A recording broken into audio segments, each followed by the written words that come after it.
The chandeliers of the Marchmont ballroom cast their golden light upon 300 of London's finest, their brilliance reflecting off silk gowns and jewelled throats. Yet somehow the shadows seemed to gather most thickly in the corner where Lady Beatrice Ashford stood. The wallpaper behind her displayed an intricate pattern of climbing roses, though none so faded as she had become over 4 interminable seasons, pressed against damask and plaster, while the dancers whirled past in configurations that never included her. She had learned to hold herself with a particular stillness, a quiet dignity that some mistook for pride, and others for simple dullness. Her gloved hands folded at her waist, her expression composed into something that might pass for serene contentment if one did not look too closely at her eyes. The whispers had a texture she had come to know intimately, like the brush of moth wings against one's cheek in darkness, there, always there, but never quite substantial enough to confront directly. 4 seasons, Lady Pemberton's voice carried from behind a fan, pitched just loud enough to ensure Beatrice would hear. And still no prospect at all, poor creature. The murmurs of agreement rippled outward like stones cast into still water, and Beatrice felt each one strike, though her expression never wavered. She had been 17 when she first entered these glittering rooms, her mother's hopes as carefully arranged as the flowers adorning her hair, her father's guilt already beginning to etch lines around his mouth, though she had not understood why then. Now she was 20, and the debutantes from her first season were matrons with children, their complexions softened by contentment, while hers had merely paled from the endless waiting. "I have become invisible," she thought, watching a cluster of younger girls glide past without a glance, their laughter bright as bells. Or perhaps worse, I have become visible only as an object of pity. The season of 1817 was declared the most brilliant in memory, the ballrooms overflowing with eligible gentlemen returned from the continent, the marriage market flourishing with unusual vigour, and yet she remained unclaimed, unwanted, a persistent reminder that not every story ended as it should. Lord Hartley swept past with Miss Caroline Dewsbury, and Beatrice remembered when his mother had suggested her as a suitable match just last year, remembered the horror that had flickered across his face, quickly masked, but not quickly enough. Near the refreshment table, 3 debutantes in their first season stood in a tight cluster, their eyes upon her, and then came the laughter, not hidden behind fans or muffled by gloves, but open and bright and cruel, the kind of laughter that says, "Thank heavens, I am not her." Beatrice's fingers tightened imperceptibly against each other, the only outward sign that she had heard, that she understood perfectly well. She had become the cautionary tale mothers whispered to their daughters, the spectre of failure haunting every wallflower corner, the laughingstock of every season. 3 years prior, when Beatrice had been 17 and still harboured foolish notions about romance and destiny, her father had summoned her to his study with a face like ash. The morning light filtering through windows that overlooked gardens her mother could no longer afford to maintain properly, and she had known before he spoke that something fundamental had shifted in the architecture of her life. Lord Ashford had never been a strong man, his weakness manifesting not in cruelty, but in that peculiar cowardice that drives men to gaming tables and promissory notes, to the gradual dissolution of estates through cards and dice, and the desperate hope that the next hand would restore everything the last had lost. And now the reckoning had come due in ways that made his hands tremble as he explained. "There is a gentleman," he had said, unable to meet her eyes, "the Duke of Ashcroft, who has proposed a solution to our difficulties." She had heard of Sebastian Thorne only in the way one hears of distant storms, through reputation and rumour, a man of 30 who moved through society like a shadow when he moved through it at all, his appearances so rare that his presence at any gathering occasioned immediate speculation, his origins mysterious despite his title. Some said his mother had been foreign, others whispered of scandal in his lineage, but all agreed he possessed a power that transcended mere wealth or position. The meeting had been arranged for that very afternoon, and Beatrice had entered the drawing-room to find him standing by the window, tall and dark-haired, with eyes that seemed to assess everything and reveal nothing. His bearing suggesting a man accustomed to command, yet somehow separate from the world he commanded. And when he had turned to face her, she had felt the peculiar sensation of being truly seen for the first time in her life. "Lady Beatrice," he had said, his voice carrying the cultured tones of Oxford and something else beneath, something harder. "I shall be direct, as our time is limited, and I have no patience for the usual social pleasantries. Your father owes debts that will destroy your family utterly unless they are resolved, and I am prepared to settle them in their entirety in exchange for a binding marriage contract between us." The words had fallen like stones into still water, and she had stood frozen while he continued, laying out terms that seemed drawn from Gothic novels rather than London drawing-rooms. They would sign a contract immediately, the marriage legally binding, but kept entirely secret for 3 years, while he attended to what he called affairs of state that require my complete attention and brook no distraction.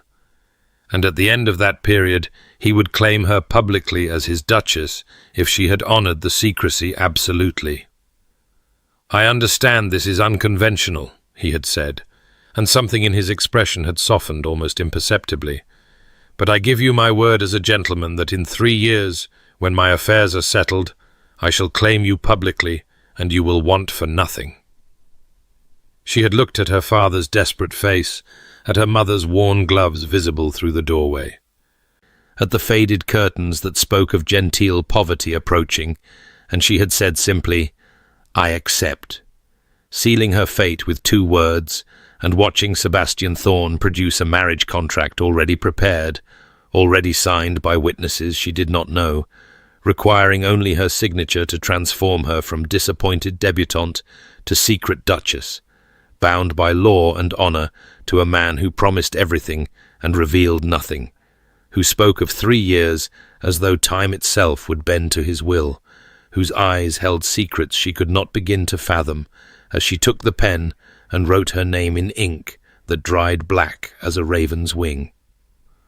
The double life Beatrice led had carved her into 2 distinct persons, each as real as the other, yet never quite reconciled. The first a figure of quiet endurance who stood against ballroom walls accepting the whispered assessments of her inadequacy with downcast eyes. The second a woman who twice each week slipped through the servants' entrance of a townhouse in Mayfair, where Sebastian Thorne awaited her with books selected for her particular interests and questions that suggested he had been thinking of her in the hours between their meetings. The arrangement had specified secrecy, but not separation,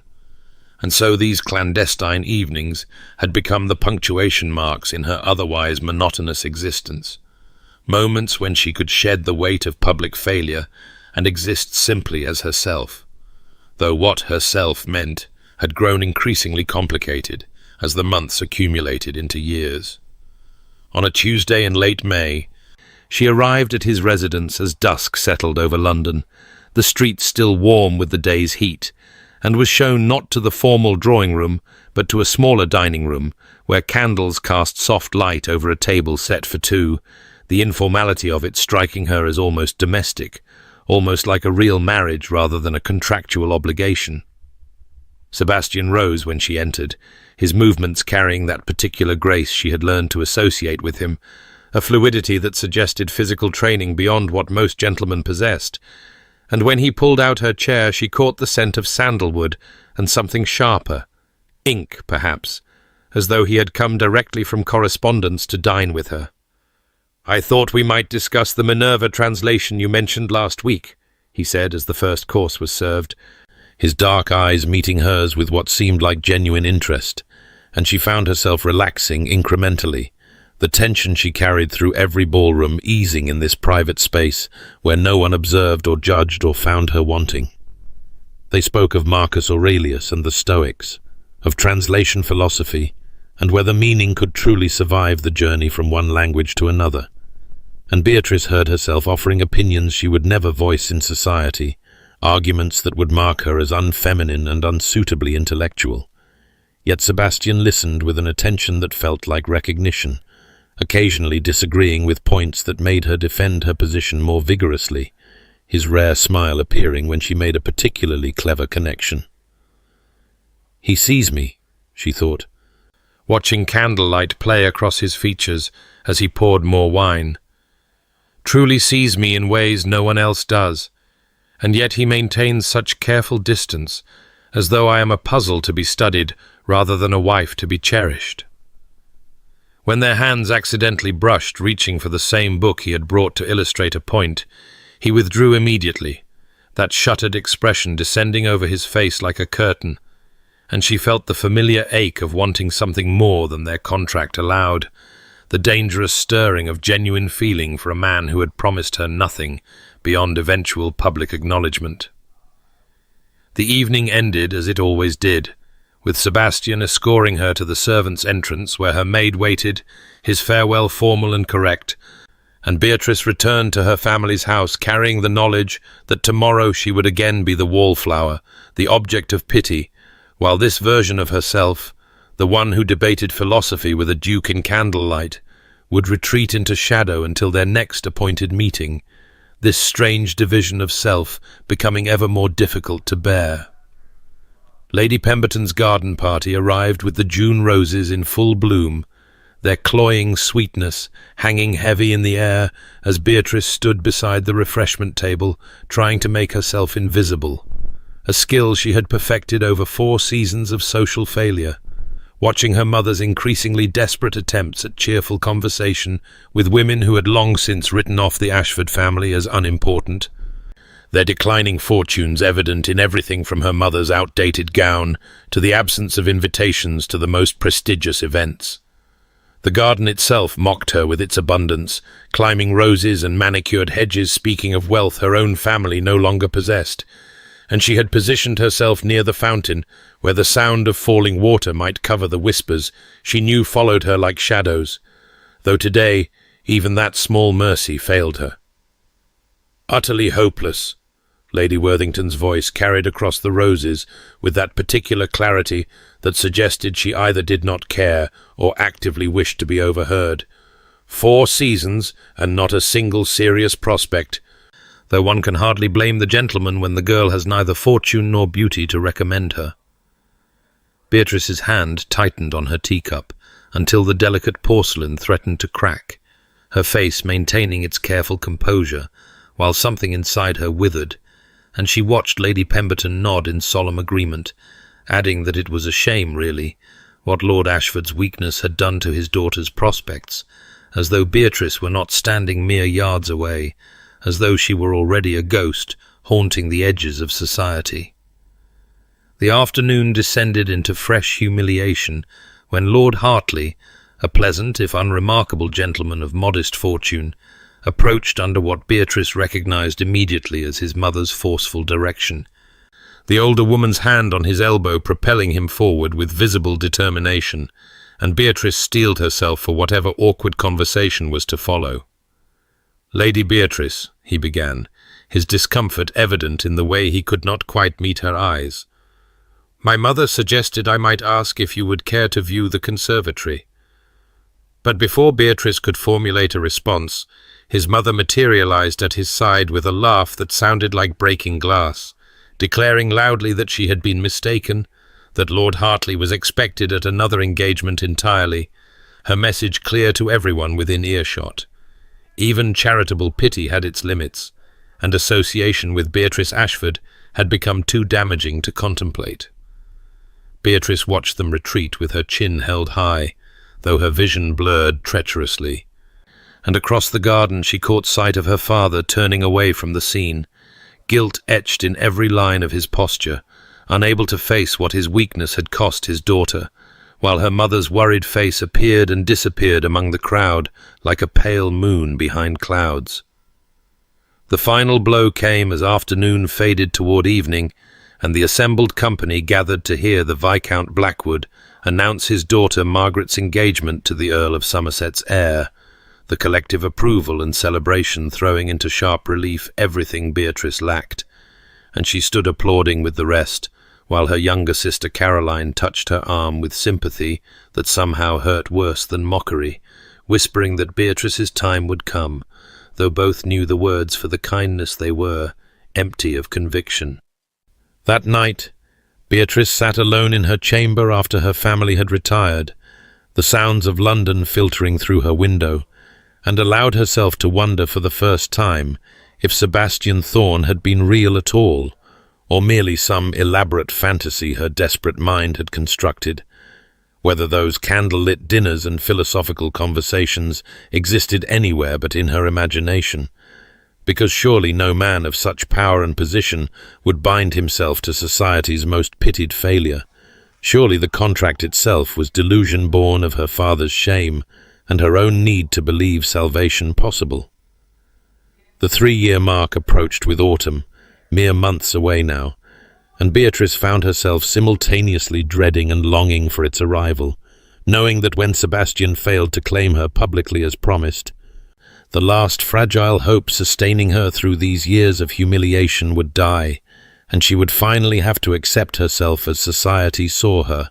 utterly hopeless, destined for spinsterhood or worse, the governess position or companion role that awaited women without fortune or prospects,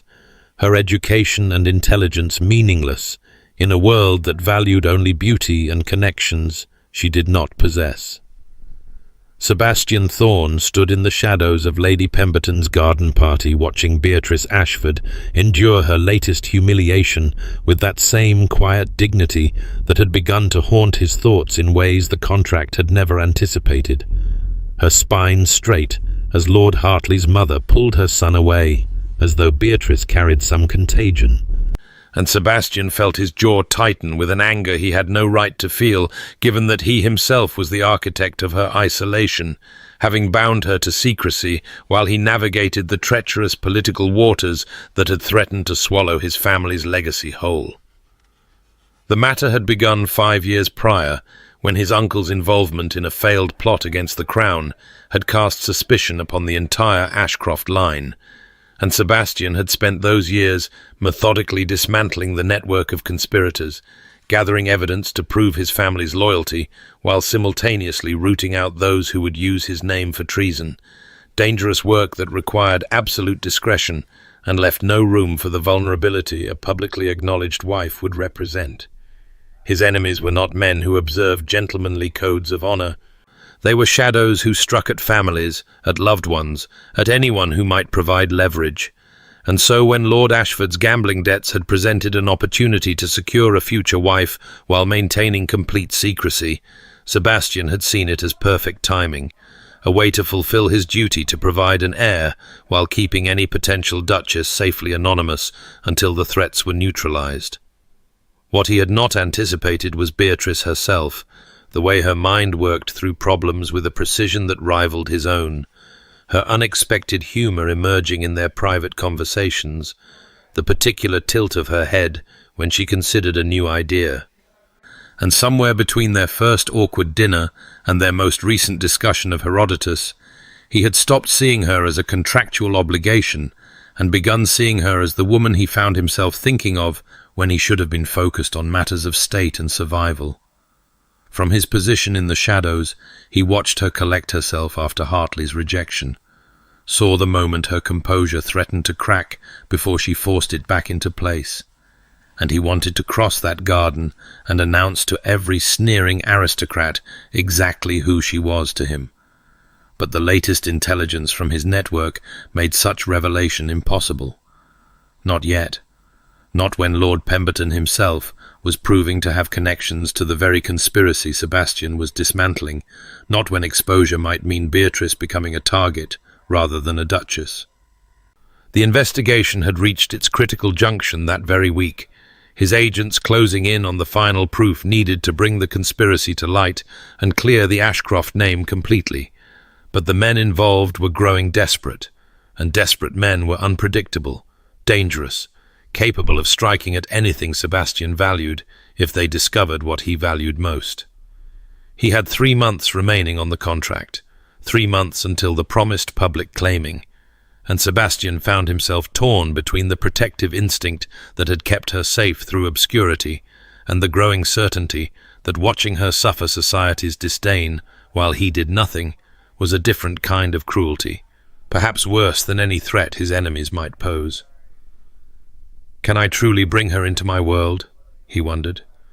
watching Beatrice slip away from the garden party with her mother's worried face following her retreat. "Can I expose her to the dangers that circle my life like wolves? Or would claiming her publicly be the greatest selfishness, trading her social suffering for physical peril?" The decision loomed before him as he disappeared into London's evening streets, knowing that whatever choice he made would alter both their lives irrevocably, and hoping he possessed wisdom enough to choose correctly. Weeks passed with the peculiar weight of summer sliding toward autumn, and their clandestine meetings continued with a regularity that had become the fixed point around which Beatrice's existence revolved. Tuesday and Friday evenings, when she would slip through the servants' entrance of Sebastian's Mayfair residence under cover of twilight, the household staff long since trained to discretion, greeting her with respectful nods as though her presence were the most natural thing in the world, rather than a secret that would shock London society to its foundations. The library had become their customary meeting place, a room of floor-to-ceiling mahogany shelves and deep leather chairs positioned before a fireplace that Sebastian kept burning even in mild weather, claiming he preferred the light of flames to candles for reading. And it was there that Beatrice discovered the man beneath the Duke's austere reputation, his unexpected passion for Greek philosophy, and his detailed knowledge of botanical sciences, subjects he discussed with an enthusiasm that transformed his usually reserved features into something approaching warmth. One evening in late August, she arrived to find him already engrossed in a volume of Plutarch, his coat discarded over a chair and his cravat loosened in a way that suggested he had forgotten the formality that governed his public existence. And when he looked up at her entrance, something flickered in his grey eyes that made her breath catch, a recognition that seemed to see past the wallflower society had labelled her and into the woman she was when freed from their cruel assessment. "I have been thinking about our last discussion," he said, rising with that unconscious grace that marked his every movement, "regarding the nature of duty versus desire, and I find your argument more compelling upon reflection than I initially admitted." They fell into conversation as easily as breathing, debating whether Aristotle's conception of eudaimonia could be achieved through obligation alone or required elements of genuine choice. And Beatrice found herself arguing with a passion she never displayed in society's carefully monitored drawing rooms, her intelligence finally given space to unfold without fear of being labelled unfeminine or presumptuous. The hours dissolved around them until Sebastian's butler appeared with the discreet cough that indicated the lateness of the hour, and Beatrice realized with a start that they had been talking for nearly 4 hours. The fire burned low, and the candles guttering in their holders, time passing in that suspended way it did when one was wholly engaged with another mind. As Sebastian walked her to the servants' entrance, a ritual that had become their habit,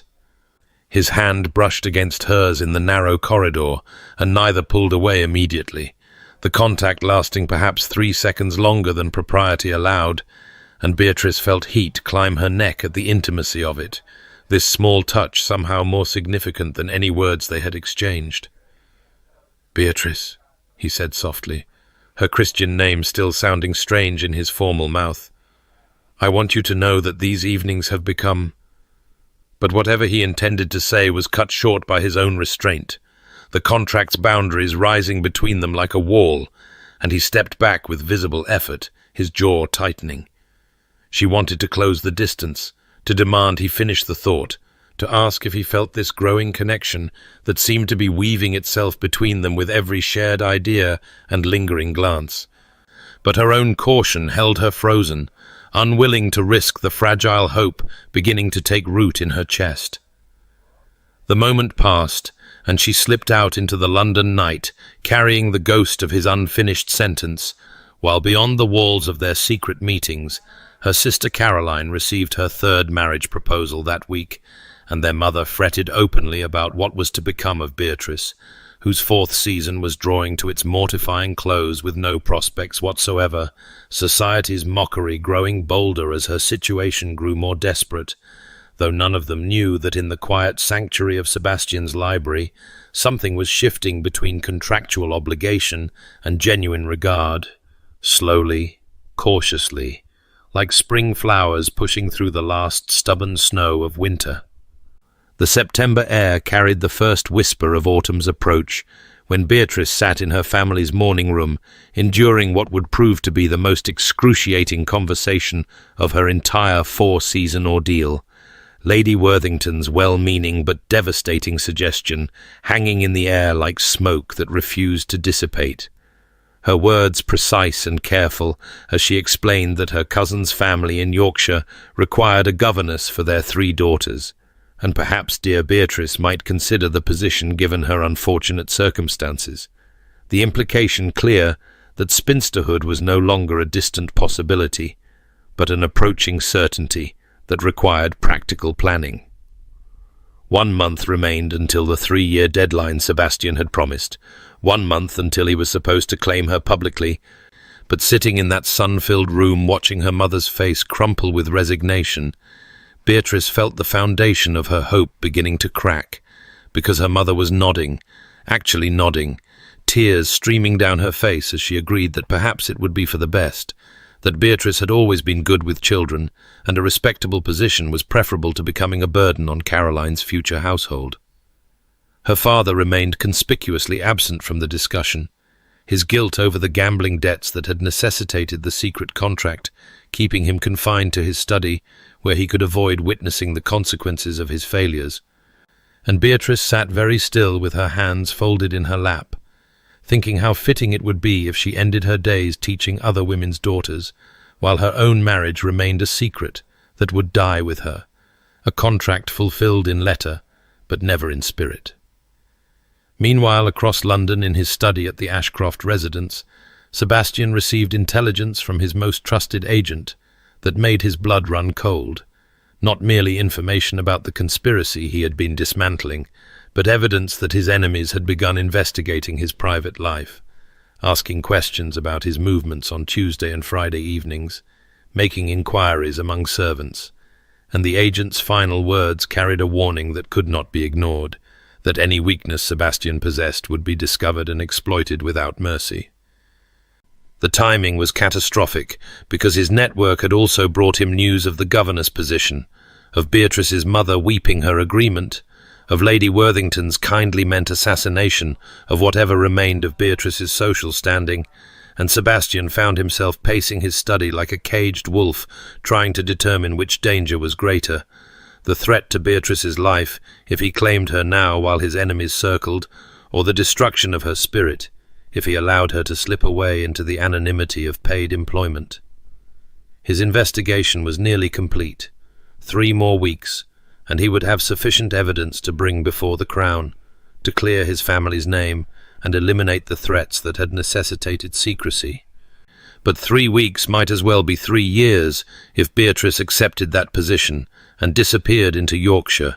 beyond his reach, beyond society's mockery perhaps, but also beyond any chance of the future he had begun to envision in those quiet evenings when her laughter filled his library and her mind challenged his assumptions about duty and desire. The choice crystallized before him with brutal clarity: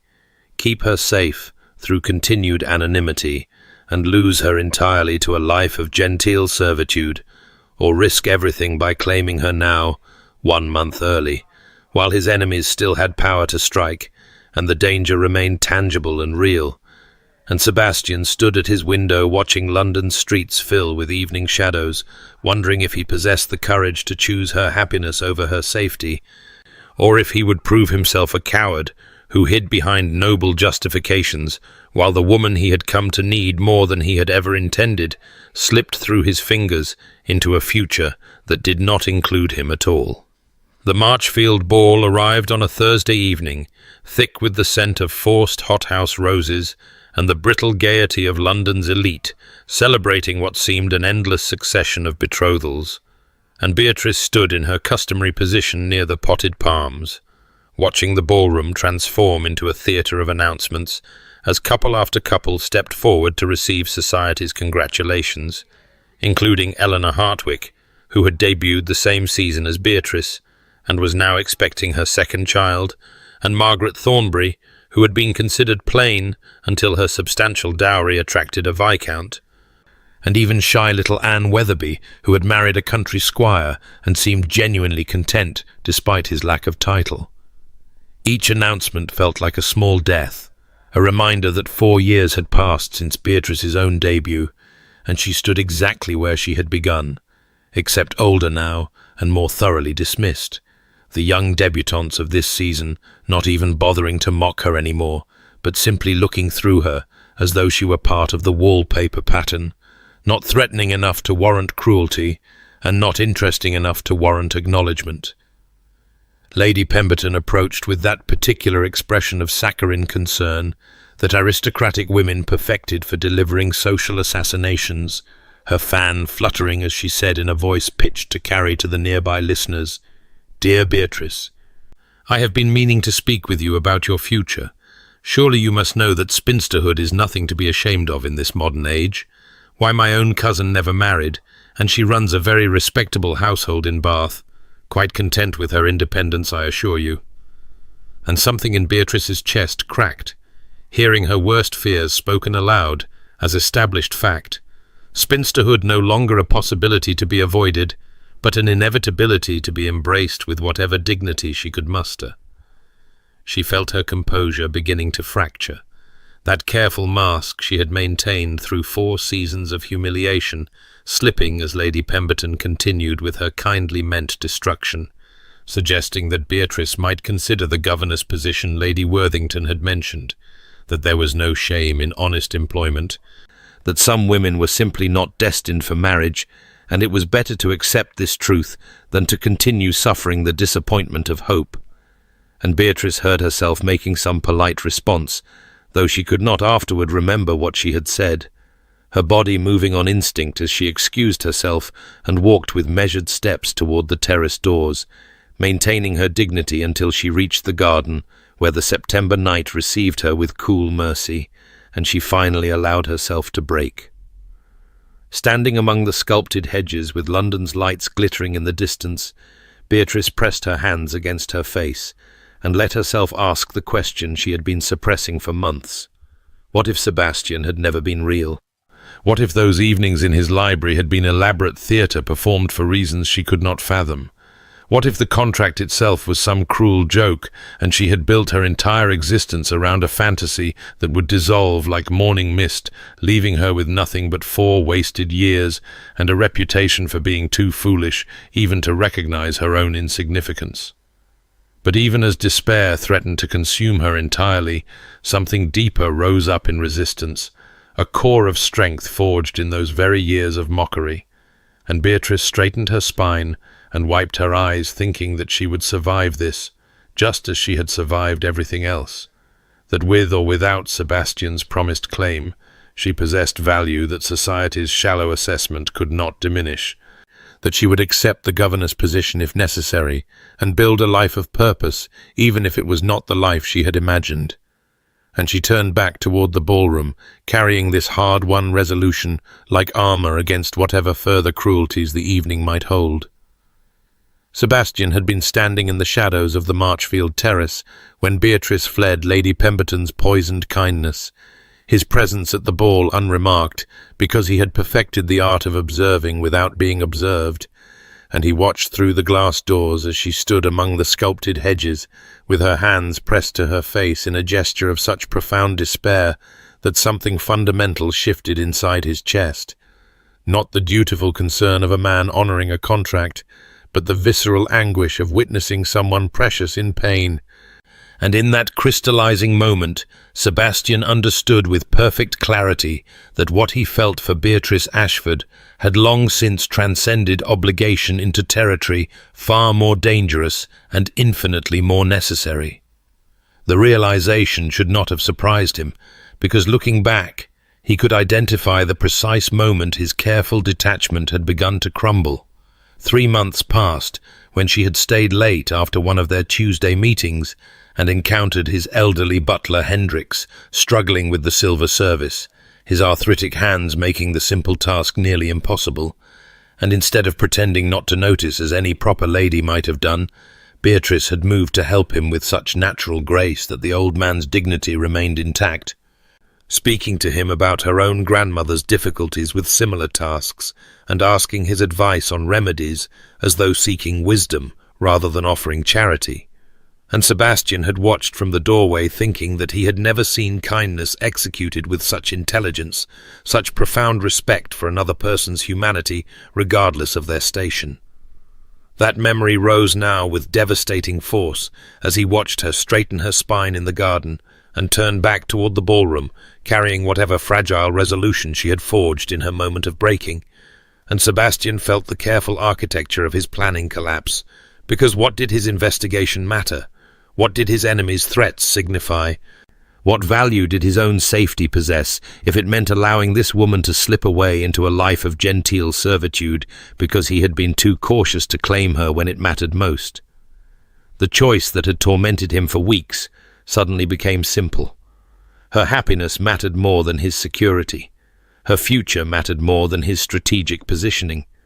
Her right to be recognized and honored mattered more than every political calculation he had made over the past 3 years. And Sebastian turned from the terrace with his decision made and his course set, regardless of consequences. He would announce their betrothal at the Hastings ball in 2 days' time, 1 month before the contract's expiration, while his investigation remained incomplete and his enemies still circled. Because keeping Beatrice safe through obscurity had proven impossible when society itself had become her tormentor, and if danger came for them both, then they would face it together rather than separately, as husband and wife rather than as parties to a secret contract that had outlived whatever limited purpose it had once served. The preparation began immediately, with messages sent to his solicitor and his man of business, with instructions delivered to his household staff and his tailor, with a particular letter drafted to the Marquis of Hastings requesting a private word before the ball. And through it all, Sebastian carried the image of Beatrice, standing alone in that garden, choosing survival over despair, thinking that she deserved so much more than mere survival, that she deserved recognition and celebration, and a future filled with the kind of joy that society had denied her through its shallow cruelty.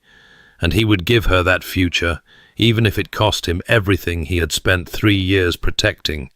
because she had become infinitely more valuable than his own carefully preserved security. The message arrived on Saturday morning, delivered by Sebastian's footman to the Ashford residence, a simple card requesting Beatrice's presence that evening at their usual meeting place, and she held the heavy paper stock between trembling fingers, thinking that this must be the end, that he had decided the contract was too burdensome or too dangerous or simply too inconvenient now that the 3-year mark approached, and she dressed that evening with the careful precision of someone preparing for execution, choosing her plainest gown because there seemed no point in pretense any more, arriving at his Mayfair residence just as twilight painted the windows gold, and finding Sebastian waiting in the library where they had spent so many Tuesday evenings discussing philosophy and literature, as though they were friends rather than parties, bound by her father's desperation and his own inscrutable purposes. He stood when she entered, and something in his expression made her breath catch. Not the careful courtesy he usually maintained, but something raw and less controlled. And before she could steel herself properly, he said in a voice that carried none of his customary detachment, "I owe you an apology. That 3 years cannot adequately convey, Beatrice. I have watched you endure humiliation that was partly of my making. I have maintained this arrangement for reasons that seemed compelling at the time, but now appear merely cowardly, and I have allowed you to believe yourself unloved when the truth is that I—" But he stopped there as though the words themselves were too costly to speak, and Beatrice felt something dangerous unfurl in her chest, hope mixed with fury, because how dare he offer tenderness now, after years of careful distance, after she had finally learned to survive without it? She heard herself respond with a coolness that belied the chaos inside her.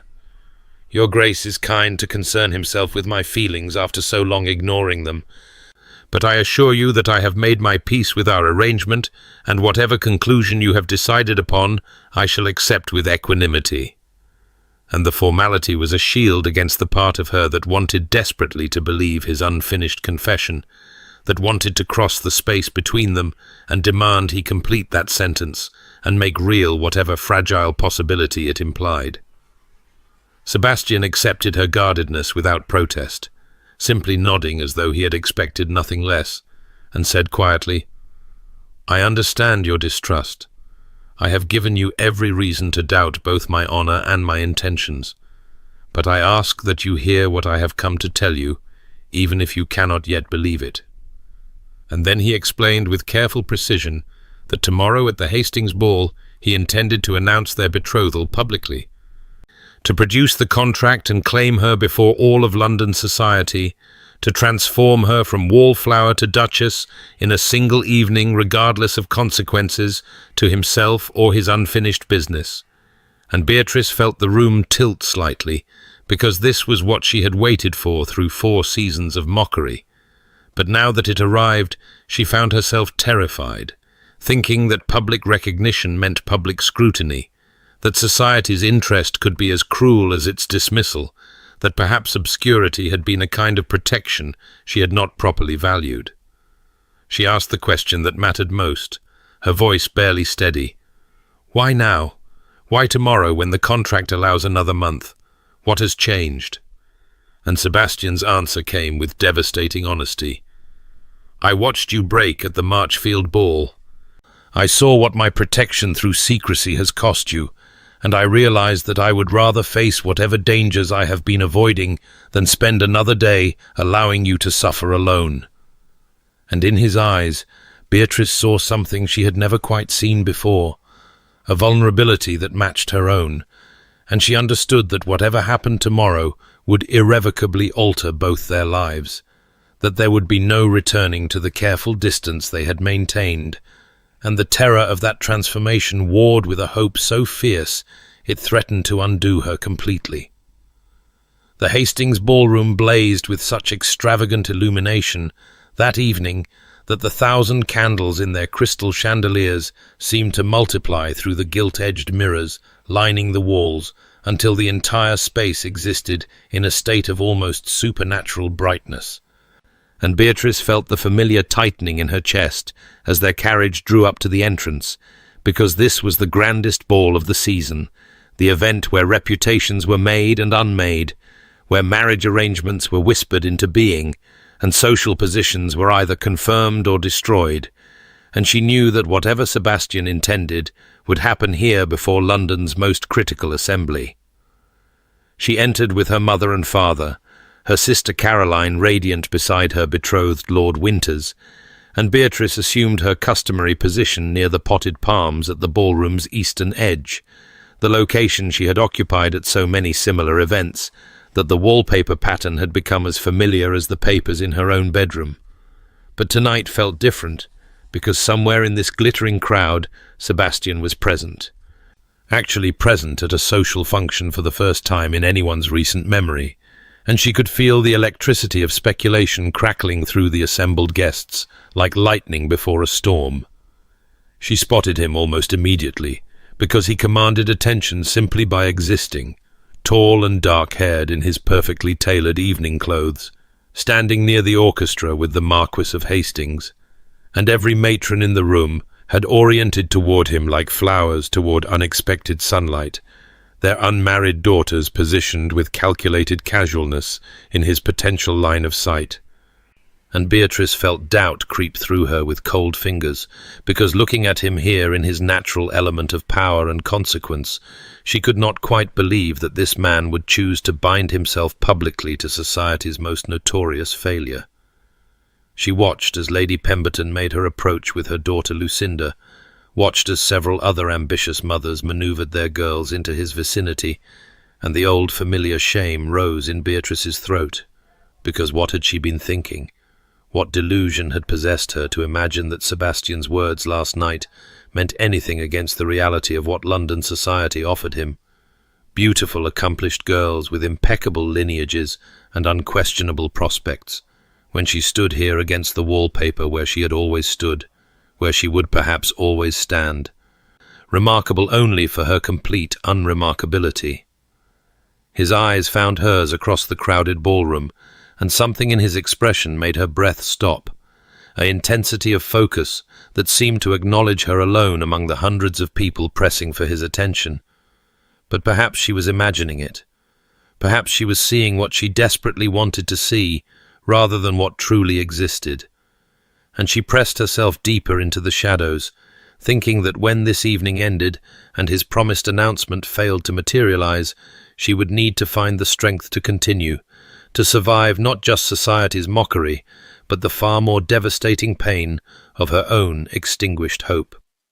Sebastian's movement through the crowded ballroom carried the deliberate quality of a man who had made an irrevocable decision and would not be deterred from its execution, and Beatrice watched with mounting disbelief as he excused himself from the cluster of admirers surrounding him, stepped away from Lady Pemberton's transparently positioned daughter, and began walking with unmistakable purpose directly toward the eastern wall, where she stood half-concealed behind the potted palms. And the whispers started immediately because everyone could see the direction of his approach,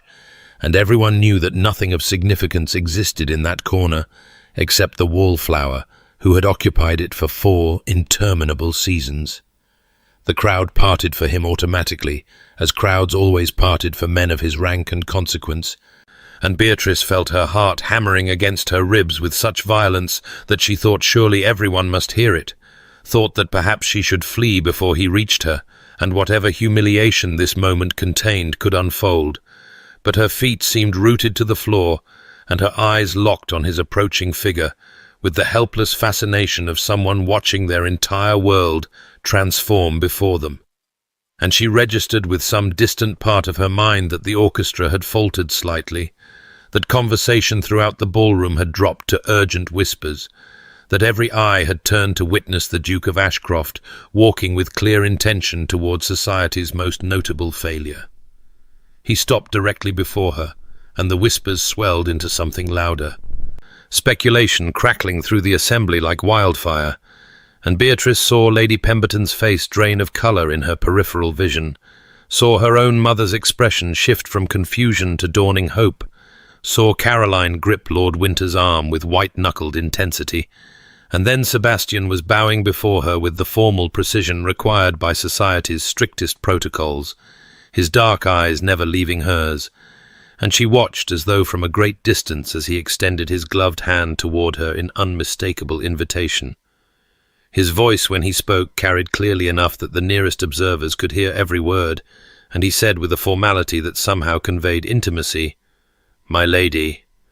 would you honor me with this dance?" And the phrasing was traditional, but the context was revolutionary, because dukes did not request dances from wallflowers, did not single out unremarkable girls for public attention, did not extend their hands with such obvious intent to women whom society had collectively dismissed as beneath notice. Beatrice's hand trembled visibly as she raised it to accept his, her glove pale against his darker one, and she heard her own voice answer with a steadiness that surprised her. "The honor would be mine, Your Grace." And the moment her fingers touched his palm, she felt the solid reality of him, the warmth of his hand even through their gloves, and understood that this was truly happening, that whatever safety obscurity had provided was about to be stripped away forever, that she was stepping from shadow into light, and there would be no returning to the comfortable anonymity of wallpaper and dismissal. He drew her forward with gentle pressure, and she moved with him onto the dance floor where couples were forming for the next set, and she registered through the roaring in her ears that it was a waltz, the most intimate of dances, the one that required close contact and sustained connection. And as Sebastian's hand settled at her waist, and his other hand enclosed hers with careful firmness, She looked up into his face and saw there something that made her breath catch, a tenderness mixed with determination, a claiming that went beyond mere social performance, and she understood that whatever happened next would alter the fundamental truth of her existence as surely as spring alters winter, and she was terrified and exhilarated in equal measure as the music began. The waltz began, and Beatrice discovered that all their clandestine meetings in his private residence had prepared her body for this moment, even as her mind reeled with the impossibility of it, because Sebastian led with such natural authority that her feet followed his without conscious thought, their movements synchronizing with the easy grace of partners who had danced together 1,000 times before, though this was their first public performance,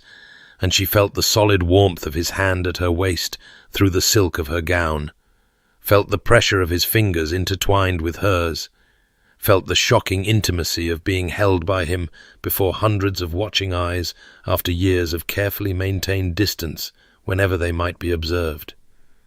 He drew her closer than strict propriety required, and she allowed it because denying him anything in this moment felt impossible, and she was aware with every fibre of her being that they were being scrutinized by everyone in the ballroom, that Lady Pemberton's face had gone from pale to crimson, that her mother had pressed a handkerchief to her lips, that Caroline was gripping the Marquis's arm with obvious amazement, but Sebastian's dark eyes held hers with such intensity that the watching crowd seemed to fade into insignificance, seemed to become merely backdrop to this singular moment of transformation. "You are trembling," he murmured, his voice low enough that only she could hear beneath the swelling music, and she managed a shaky breath before responding, "I am terrified that I shall wake and find this is merely another dream, another delusion born of desperate hoping." And she saw something flicker in his expression, pain perhaps, or regret, before he said with quiet firmness, "This is no dream, Beatrice. This is the beginning of what should have been yours from the first moment, what I should have given you years ago,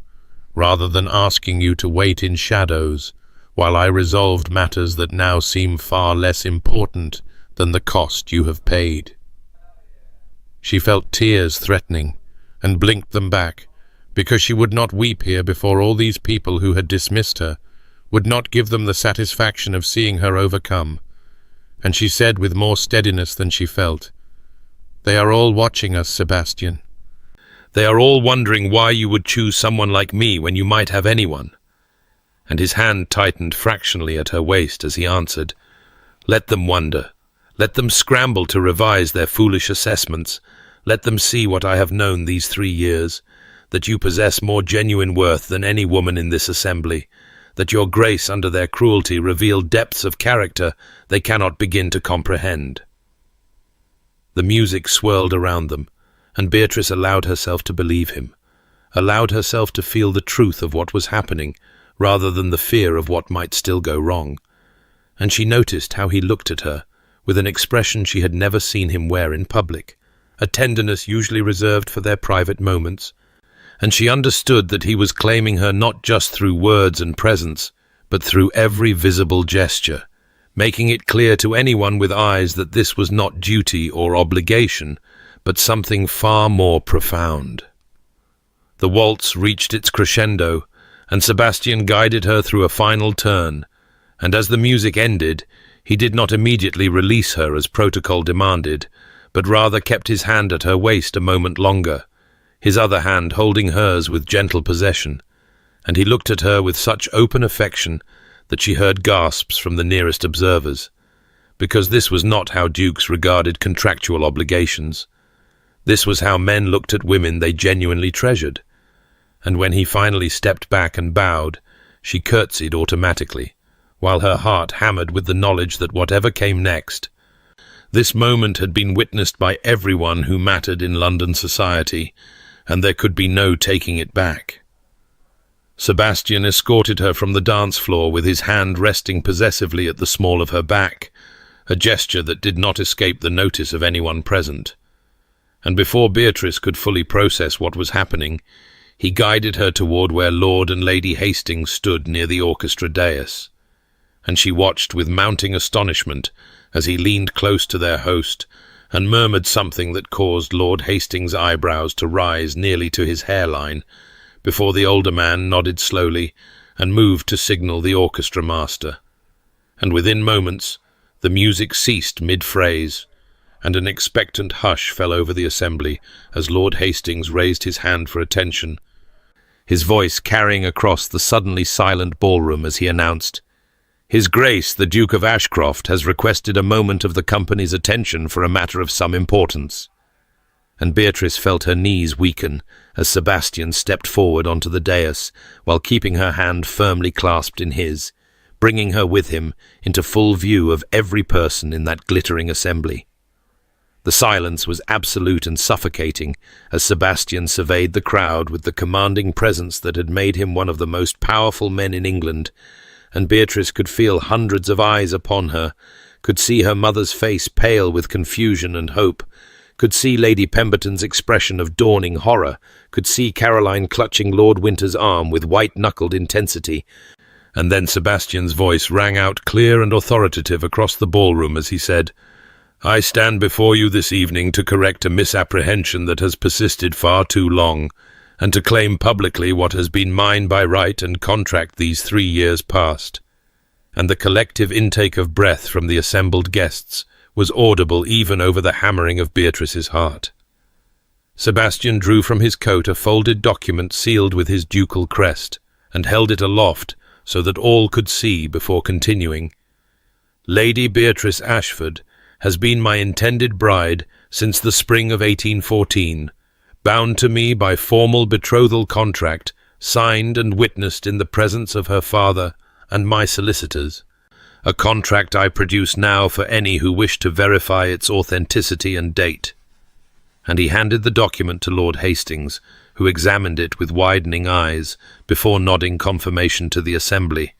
and the whispers that had begun started to swell into something louder, speculation and shock rippling through the crowd like a stone thrown into still water.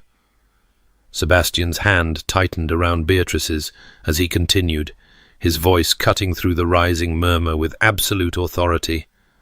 "The betrothal was kept confidential at my insistence due to certain family matters that required resolution before I could properly claim my bride and provide her the security and position she deserves. Matters which have now been satisfactorily concluded." And Beatrice understood that he was giving them a reason for the secrecy that protected her family's dignity, that made it seem his choice rather than desperation born of her father's debts, and she felt gratitude mix with her terror as he turned to look at her directly, with an expression of such open possessiveness that several women in the front rows gasped audibly. His final words rang out like a proclamation, formal and irrevocable, as he declared to the assembled company, "Lady Beatrice has been mine all along, promised and faithful while I resolved impediments to our union, and I announce now before you all that our wedding shall proceed within the fortnight, at which time she shall take her rightful place as Duchess of Ashcroft." And for one breathless moment, the ballroom remained frozen in stunned silence before it erupted into chaos, voices rising in exclamation and speculation, heads turning to neighbours in frantic whispered conversation. And through it all, Sebastian stood unmoved and commanding beside her, his hand never releasing hers, his presence declaring more clearly than any words that he would not be swayed or questioned, that this was accomplished fact rather than mere intention, and Beatrice stood trembling beside him as her entire world inverted in the space of a single announcement. The chaos that followed Sebastian's announcement seemed to happen both instantaneously and in slow motion, as though Beatrice were observing the scene from a great distance while simultaneously being crushed by its immediacy, and she watched with numb amazement as Lady Pemberton herself pushed through the crowd toward them, her expression transformed from its earlier contempt into something so obsequious it bordered on grotesque. And the woman who had suggested not 3 hours earlier that Beatrice accept her inevitable spinsterhood now grasped her hands with trembling fingers and exclaimed in a voice dripping with false warmth, "My dear Lady Beatrice, what wonderful news! I have always thought you possessed such quiet elegance, such understated grace that clearly his grace recognized even if others were too blind to see." And Beatrice felt Sebastian's hand tighten protectively at her waist as she responded with perfect composure and unmistakable coolness. "How kind of you to say so, Lady Pemberton, though I confess I do not recall you expressing such sentiments during our previous encounters." And she watched the older woman's face flush crimson before she stammered some excuse and retreated into the pressing crowd. Others surged forward with similar desperation, women who had cut her direct in hallways, now claiming long-standing admiration, gentlemen who had looked through her as though she were furniture, now bowing with exaggerated deference, and Miss Hartley, whose brother had rejected even the suggestion of Beatrice's name just weeks earlier, appeared at her elbow with tears in her eyes, claiming they had always been such dear friends, such close companions. And did Beatrice remember that lovely afternoon they had spent together, though Beatrice had no memory whatsoever of any such occasion, and said so with perfect politeness that nonetheless left Miss Hartley pale and stammering. Through it all, Sebastian remained at her side like a wall of granite, his presence alone enough to prevent anyone from pressing too close or becoming too familiar. And when Lord Winters approached with Caroline clutching his arm, her sister's face wet with tears of joy, Beatrice felt her composure crack slightly as Caroline embraced her and whispered, "I knew there must be some explanation. I knew you could not be as alone as you seemed." And Beatrice held her sister close while her own tears threatened, because Caroline had been kind even when kindness seemed foolish, had defended her even when defense seemed futile, and now at least one person's faith had been vindicated. Her mother appeared moments later, supported by her father, whose face bore an expression of such profound relief that Beatrice understood how heavily the secret had weighed upon him, how much he had suffered watching her endure society's cruelty, while unable to reveal the truth that would have ended it. And when her mother embraced her, she was weeping so profoundly that she could not speak, could only hold Beatrice close and stroke her hair as though she were a child again. And Beatrice felt years of tension between them dissolve in that moment, because her mother had not known, had genuinely believed her daughter destined for spinsterhood, and had grieved for it, and now discovered that grief had been unnecessary all along. Sebastian leaned close and murmured against her ear, "There is a private withdrawing room beyond the second corridor. Shall we claim a moment's peace?" And Beatrice nodded gratefully, because the press of bodies and voices was becoming overwhelming, the sudden reversal too much to process amid such chaos, and he guided her through the crowd with firm authority, his hand never leaving her waist, his expression discouraging anyone from attempting to delay their departure, and she was dimly aware of eyes following them, of whispers erupting in their wake, of the fundamental shift that had occurred in how society perceived her, but none of it felt entirely real, felt instead like something happening to someone else while she watched from behind glass. And when Sebastian finally closed the withdrawing room door behind them, shutting out the noise and spectacle, Beatrice found herself trembling so violently that her teeth chattered, and she sank onto the velvet settee while Sebastian knelt before her and took her cold hands in his warm ones. And for the first time since the announcement, she allowed herself to truly feel the enormity of what had just transpired. The silence in the withdrawing room felt sacred after the chaos of the ballroom, broken only by Beatrice's ragged breathing and the distant strains of music that had resumed beyond the closed door, and Sebastian remained kneeling before her while she struggled to compose herself, his hands warm and steady around her trembling fingers as he waited with the patience that had always characterized their private interactions, so different from the commanding authority he displayed to the world. And finally she found her voice, though it emerged as barely more than a whisper as she said, "I do not know how to reconcile these 3 years, Sebastian.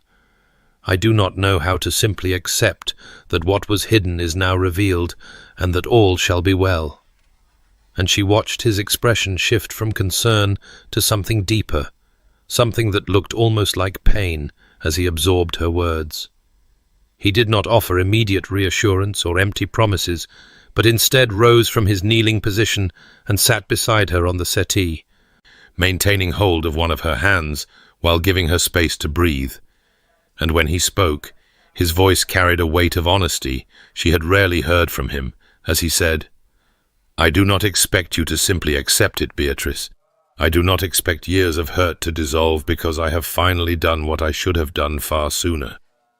And she turned to look at him fully, seeing in his face an openness that the secrecy had never permitted,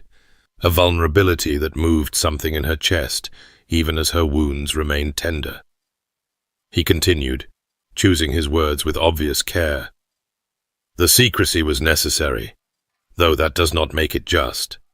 There were threats to my family line that required resolution, political entanglements that could have destroyed us both had our connection been known. Enemies who would have used you against me without hesitation." And she listened as he explained in terms he had never used before about attempts on his life, about machinations in Parliament that had threatened the dukedom itself, about investigations he had conducted into corruption that had made him targets of powerful men, and she understood that he was trusting her with truths he had guarded even from his closest advisers. When he finished, she sat in silence for a long moment, processing these revelations alongside everything else. And then she asked the question that had lived in her heart for months, the question that terrified her even as she forced herself to speak it aloud. "Do you love me, Sebastian, or do you merely honor an obligation you accepted 3 years past?" And she watched him go very still beside her, watched something flicker across his face that might have been surprise or fear or recognition, and the pause before his answer stretched so long that she felt her heart begin to break even before he spoke. But when his words finally came, they were not the smooth assurances of a practiced courtier, but something rougher, more real, as he said, "I do not know when obligation became something more. I cannot point to a single moment when duty transformed into desire. But I know that watching you endure society's cruelty, while I remained unable to defend you publicly, has been the greatest torment of my life. I know that your intelligence and grace and quiet strength have come to occupy my thoughts far more than mere obligation would warrant. I know that the idea of any life that does not include you has become unthinkable." And he turned to face her fully, his grey eyes holding hers with an intensity that made her breath catch as he continued, "Whether you call that love or something else I cannot say with certainty, for I have never felt its like before, but I can tell you with absolute truth that you are not mere obligation to me, Beatrice. You have not been for some time." She felt tears slip down her cheeks unbidden as she absorbed his words, searching his face for any sign of deception, and finding none. Finding instead a man who looked as uncertain and exposed as she felt. And slowly, tentatively, she lifted her free hand to touch his face, her fingers trembling as they traced the sharp line of his jaw, and she whispered, "Then perhaps we might begin again." Not as contract and obligation, but as two people attempting to build something real. And when he leaned into her touch and closed his eyes, she saw in that gesture the beginning of genuine intimacy that went beyond anything their arrangement had permitted, and for the first time since his announcement, she allowed herself to feel hope. The days following the Hastings ball transformed Beatrice's existence with a swiftness that left her reeling, as invitations that had never before borne her name now arrived in such abundance that her mother wept while sorting through them, and Lady Pemberton herself called at their residence to extend a personal invitation to an intimate dinner party, the very same woman who had suggested just weeks earlier that Beatrice accept her spinsterhood with grace, now claiming in syrupy tones that she had always recognized something special in dear Lady Beatrice, had always known she possessed qualities that would attract the most discerning of gentlemen, and Beatrice received her with perfect politeness that nonetheless conveyed precisely how transparent such revisionism appeared, her composure never wavering even as she declined the invitation, with the explanation that the Duke had already claimed that evening for other plans. She found herself navigating this new social elevation with a dignity that surprised even herself, refusing to succumb to either bitterness or vindictive pleasure. Understanding that true grace required her to rise above the cruelty she had endured rather than perpetuate it, and when Miss Hartley appeared at yet another gathering with desperate eyes seeking reconciliation, Beatrice accepted her stammered apology with quiet kindness, while making it clear through subtle distance that their relationship would never possess the intimacy Miss Hartley now claimed it had always held. And she watched the younger woman retreat with a mixture of satisfaction and sorrow, because she had learned too well how society's approval could vanish as quickly as it appeared. Sebastian courted her publicly with a deliberateness that spoke of genuine intention rather than mere obligation, appearing at her residence each afternoon with flowers chosen specifically for their meaning, white camellias for adoration, pink roses for grace, forget-me-nots for true love, and he took her driving through Hyde Park during the fashionable hour when all of society could observe them together, his attention focused entirely upon her as though the watching crowds did not exist, and she found herself slowly believing that his declaration in the withdrawing room had been genuine, that the man beside her truly cared for her beyond the contract that had bound them. The evenings brought invitations to operas and theatre performances, and Sebastian secured boxes where they could be seen by everyone while maintaining enough privacy for genuine conversation. And Beatrice discovered that he possessed a dry wit she had only glimpsed during their secret meetings, a humour that emerged more freely now that secrecy no longer constrained them. And she laughed at his observations about society's sudden reversal with a lightness she had not felt in years, the sound of her own laughter startling her because she had forgotten what joy felt like when not shadowed by imminent humiliation. Society itself seemed determined to rewrite the narrative of her previous seasons, and she overheard conversations at gatherings where women who had cut her direct now claimed to have always admired her quiet elegance, her understated sophistication, her refusal to engage in the desperate husband-hunting that characterized less refined young ladies. And the revisionism was so blatant, so utterly shameless, that Beatrice might have laughed had it not been built upon 3 years of genuine suffering. But she held her tongue and smiled politely, and allowed them their delusions because she understood that society's memory was conveniently short, and that her new position depended partly upon permitting such comfortable fictions. Yet in private moments, usually late at night when she lay sleepless in her childhood bed, Beatrice struggled to reconcile the joy of Sebastian's courtship with the memories of endless mockery, struggled to simply accept happiness after so long expecting humiliation, and she found herself weeping sometimes for no reason she could articulate, tears falling silently in the darkness as 3 years of suppressed pain finally found release. And she wondered if transformation always required this strange mixing of grief and gladness, this simultaneous mourning of what was lost and celebration of what was found. And she suspected that the girl who had accepted Sebastian's arrangement 3 years prior had died somewhere in those ballrooms, and the woman emerging now was someone different, someone stronger, but also more scarred, and she was not entirely certain yet whether that transformation had been worth its cost. The wedding took place on a crisp October morning when autumn had painted London in shades of amber and gold, and the cathedral stood magnificent against a sky so blue it seemed almost unreal, sunlight streaming through ancient stained glass windows to cast jewelled patterns across stone floors worn smooth by centuries of footsteps. And Beatrice stood in the vestibule wearing her grandmother's lace veil and a gown of ivory silk that had been altered 3 times because she could scarcely believe the day was truly arriving, could scarcely trust that she would not wake to find it all an elaborate dream conjured by a desperate heart. Her father waited beside her with tears in his eyes that spoke of guilt and relief intermingled, and he whispered as they prepared to enter the sanctuary, "I am sorry, my dear, for what necessity demanded of you 3 years past, but I confess I have never seen a union that began in such darkness find its way to such light." And she squeezed his arm gently in forgiveness and understanding, because she had learned that bitterness served no purpose, and that her father's weakness had ultimately led her to a happiness she might never have discovered otherwise, though the path had been cruel beyond measure.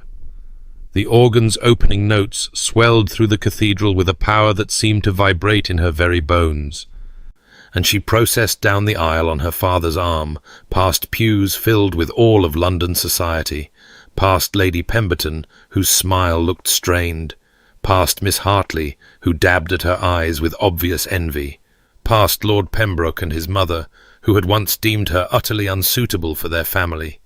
and she held her head high as she walked, because she was no longer the wallflower they had mocked, but rather a woman who had endured their cruelty and emerged with her essential self intact and her dignity uncompromised by their shallow judgments. Sebastian stood at the altar in formal attire that emphasized his commanding presence, but it was not his ducal bearing that made her breath catch as their eyes met, but rather the expression on his face. An openness and vulnerability visible to all present that spoke more clearly than words of genuine feeling, of a love that had grown from duty into something far more profound. And when her father placed her hand in Sebastian's, she felt the slight tremor in his fingers that told her he was as affected by this moment as she was, that beneath his composed exterior he felt the weight and wonder of what they were undertaking together. The ceremony proceeded with all the traditional solemnity, the Archbishop's voice resonating through the sacred space as he spoke of duty and devotion, of the sanctity of marriage and the bonds being forged before God and witnesses. But Beatrice heard these familiar words differently now because they applied to her in a way she had never imagined during those years of social exile, and when the moment came for vows, she spoke her promises clearly and without hesitation, watching Sebastian's eyes as she pledged herself to this man who had been contract and obligation and was becoming something infinitely more precious. His own vows carried a weight that seemed to reach beyond the scripted words, his voice steady but laden with emotion as he promised to honor and cherish her, to remain faithful in sickness and health, in prosperity and adversity, until death alone should part them. And she heard in those traditional phrases everything he had left unspoken during their years of secrecy, heard apology and promise and devotion intermingled, and when he slipped the ring onto her finger with hands that trembled slightly, she knew that whatever had brought them to this moment, the future they were building would be founded on something real and chosen rather than merely contracted and obligatory. The Archbishop pronounced them husband and wife before the assembled congregation, his words making official what had been legally binding for 3 years but emotionally distant until recently. And then Sebastian lifted her veil with careful reverence and kissed her for the first time before all of society, their first kiss, laden with 3 years of restraint and longing and patience, and she felt in that contact a promise of intimacies yet to be discovered, of a physical connection that would mirror the emotional understanding they had been building in private. And when they finally drew apart to face the congregation as Duke and Duchess of Ashcroft, the applause that filled the cathedral felt like vindication and triumph, and the closing of one chapter, while another infinitely brighter one began to unfold before them. 2 years had passed since that October wedding,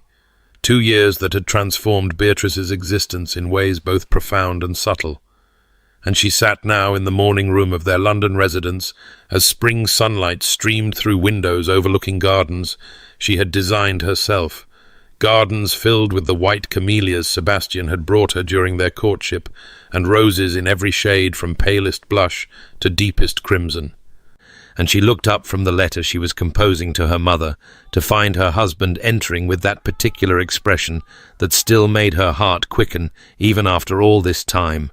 a softness reserved only for private moments when society's eyes were not upon them. The house itself reflected their peculiar union.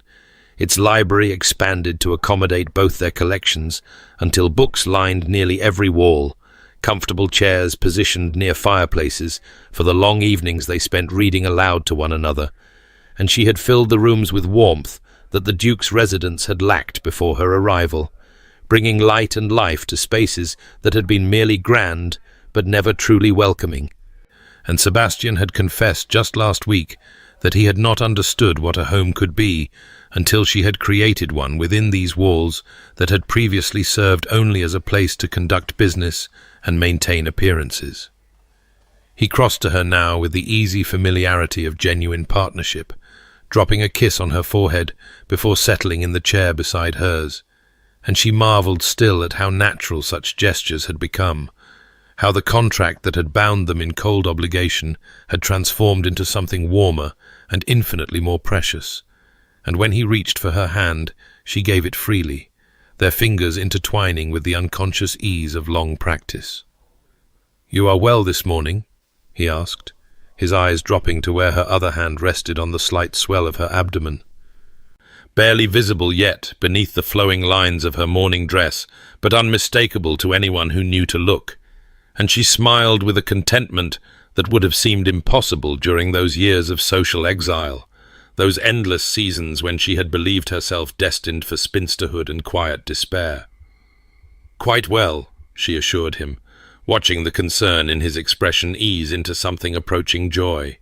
because they had waited for this moment with patience born of understanding that their union required time to heal from its unusual beginning before bringing new life into its midst. And she had insisted, despite his protests, that she needed those 2 years to truly believe in their happiness before attempting to share it with a child.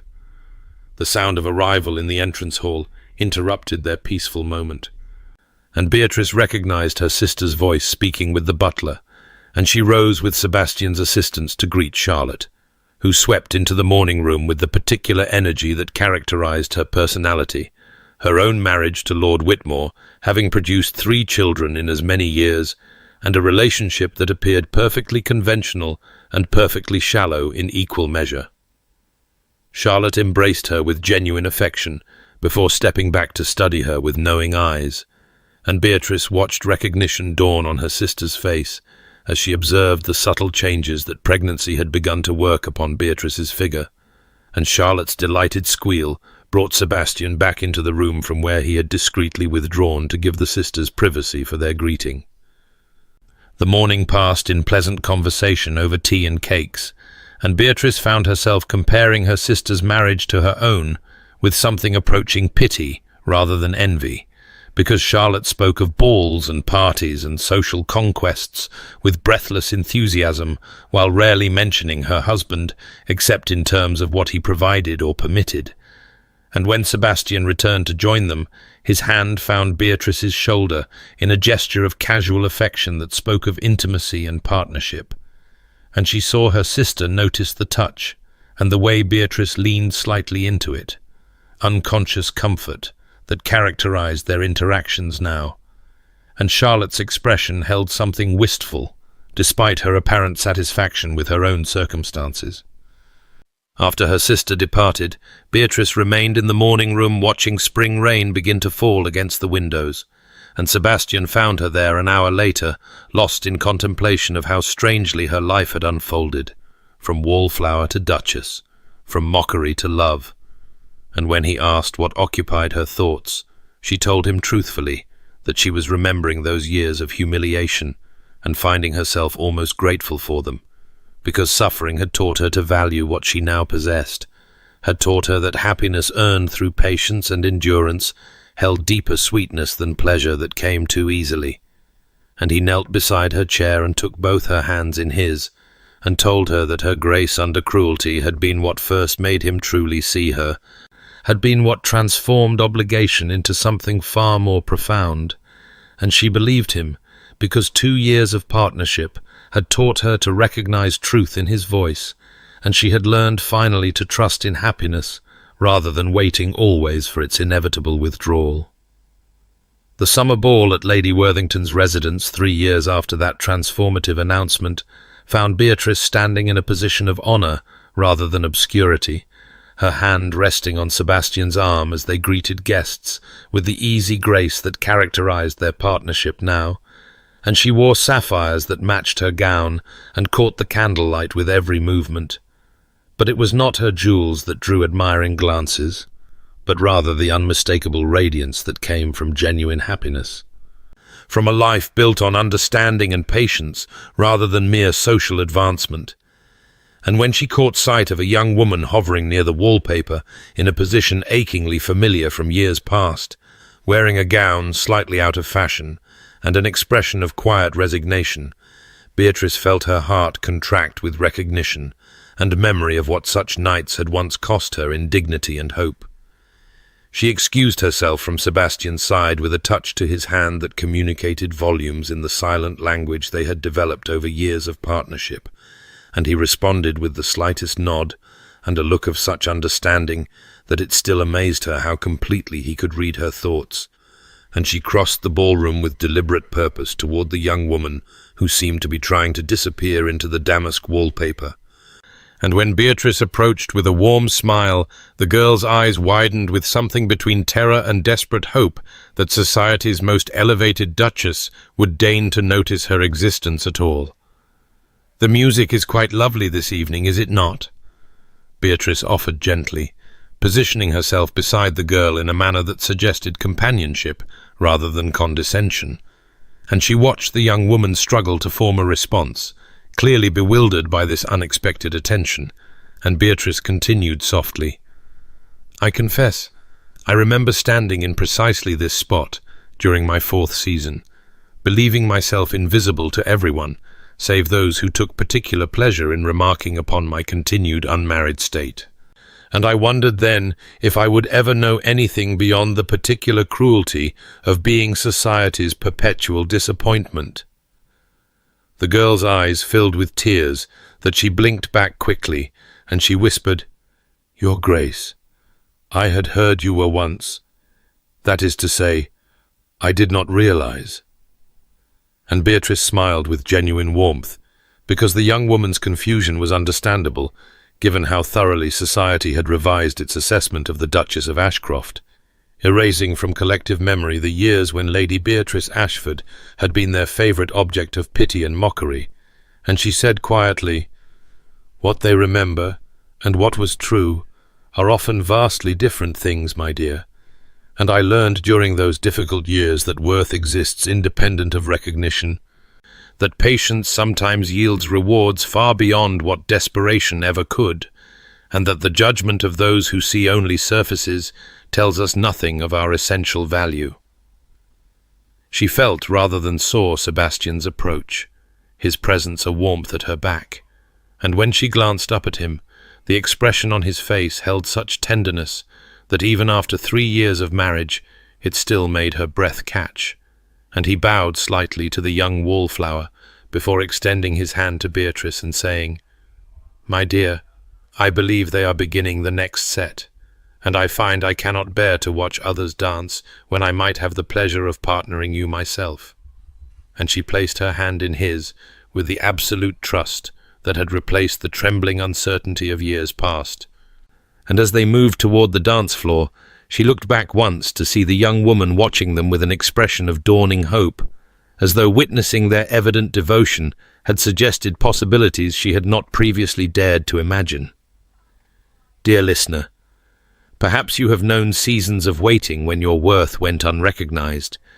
when the shallow judgments of those around you seemed to define your possibilities and limit your horizons, when you wondered if patience was merely another name for foolishness, and if hope was a luxury you could no longer afford to maintain. And I would remind you gently that the truest value often remains invisible to eyes trained only to see surface accomplishments and conventional measures of success, that the deepest connections sometimes require time and testing before they reveal their full potential, and that endurance through difficulty can forge a strength and wisdom that easy pleasure never could produce. The world may tell you that happiness delayed is happiness denied, that worth unrecognized is worth non-existent, but I have learned through years of testing that patient cultivation of genuine understanding yields harvests far richer than hasty grasping after shallow approval, that the love built slowly through accumulated moments of true seeing holds depths that instant attraction can never plumb, and that the person who values you in private while the world remains blind may prove more precious than 1,000 who celebrate you only when celebration becomes fashionable. So if you find yourself standing against the wallpaper of your own particular season, overlooked and underestimated, know that your story is not yet complete, that hidden worth has its own timeline for revelation, and that the patience to endure until recognition arrives, or the strength to thrive without it, are both forms of quiet courage that deserve honoring. May you find peace in your own essential value, regardless of who sees or fails to see it. May patience bring you either the recognition you deserve or the wisdom to no longer require it. May your waiting seasons teach you truths that easy success could never reveal. And may you discover that the deepest happiness often comes not from being universally admired, but from being truly known and genuinely cherished by those rare souls capable of seeing beneath surfaces to the complexity and beauty that resides within. If this story has touched you, I invite you to subscribe to Regency Romance Tales, where every week we explore the transformative power of patience, the triumph of hidden worth, and the particular magic that occurs when love is built slowly and surely, rather than grasped hastily and lost easily. And I wish you gentle dreams and the quiet confidence that your own story is unfolding exactly as it must, revealing its meaning in its own perfect time.